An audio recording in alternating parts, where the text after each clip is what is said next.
1월 23일 묵상. 목자가 회복시키다. 내 영혼을 소생시키시고 자기 이름을 위하여 의의 길로 인도하시는도다.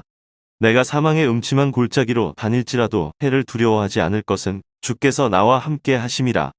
주의 지팡이와 막대기가 나를 안위하시나이다. 시편 23편 3절 4절. 광야에서 양떼를 지키던 전직 목자로서 시편 23편의 작자는 양의 본성, 특히 방황하는 나쁜 습관을 잘 알고 있었습니다. 한 마리가 무리에서 떨어져 풀숲에 이끌려 떠나면 다른 양들도 그 뒤를 따릅니다. 곧 밤이 됩니다. 어둠 속에는 굶주린 늑대들이 양고기를 먹잇감으로 노리고 있습니다. 목자는 양들을 세며 이름을 부릅니다. 3절의 노래에는 그가 내 영혼을 회복시키시네라는 구절이 있습니다. 회복에 관한 노래입니다. 이 용어는 회개, 즉 돌아감이라는 개념에서 어렴풋이 파생되었고 그 개념을 바탕으로 하지만 양이 이루는 것이 아니라 목자가 이루는 것입니다. 길을 잃은 양을 발견한 목자는 광야에서 그 양의 이름을 부르며 응답하는 울음소리를 기다리면서 그 양을 회복시키거나 돌아오게 하려고 나섭니다.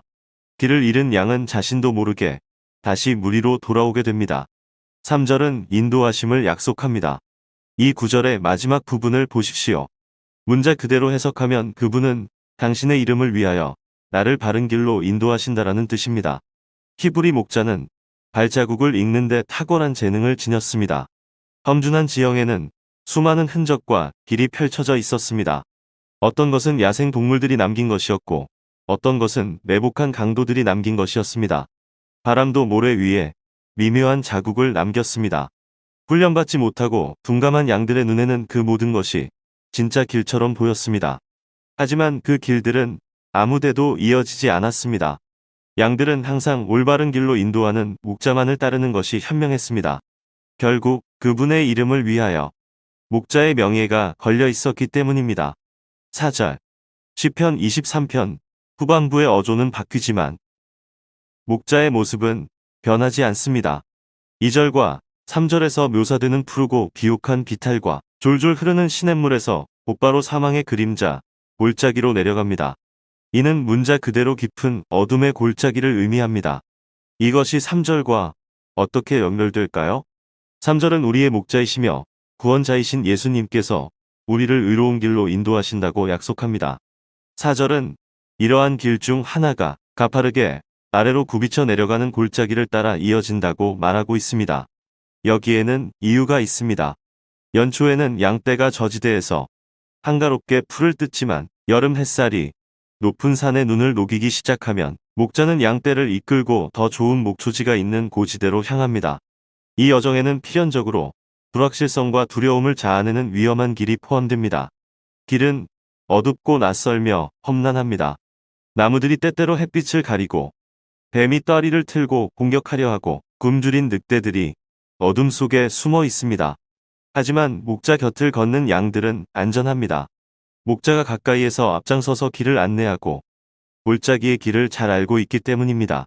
이런 장면은 다윗에게 오케스트라 지휘자에게 악보가 익숙한 것처럼 친숙했습니다. 목자 출신 왕이었던 그는 아버지의 양떼와 함께 광야에서 소년 시절을 보냈던 그 시절을 마음속으로 되새기며 자신을 양으로 비유합니다. 내가 비록 캄캄한 골짜기를 걸어갈지라도 하나님의 양으로서 우리는 때로 그분께 이끌려 두려움과 위험, 불확실성과 예상치 못한 일들, 심지어 죽음까지 있는 어둠의 골짜기로 들어갑니다. 그분은 우리가 그리스도인의 경험과 성숙의 높은 곳으로 도달할 수 있는 유일한 길이 번영의 놀이터가 아니라 고난의 교실임을 아십니다.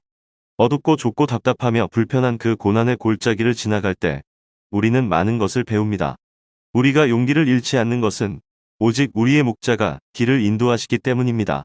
아마도 이것이 바로 히브리서 저자가 우리에게 예수님을 바라보라, 그분을 생각하라, 그리하여 지치고 낙심하지 않도록 하라 라고 권면했을 때 염두에 두었던 것일 겁니다.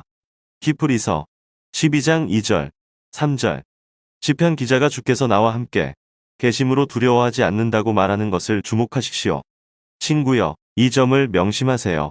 아무리 힘들고 불확실한 경험이나 골짜기라 할지라도 우리가 홀로 헤쳐나가야 할 길은 없습니다. 다윗에게 위안을 주는 것이 무엇인지 주목해 보세요. 그는 예전에 자신이 쓰던 도구들, 즉 지팡이와 막대기를 떠올렸습니다. 목자의 지팡이는 그의 권력을 상징했습니다. 사실 그것은 길이가 약 60cm 정도 되는 떡갈나무 몽둥이였습니다.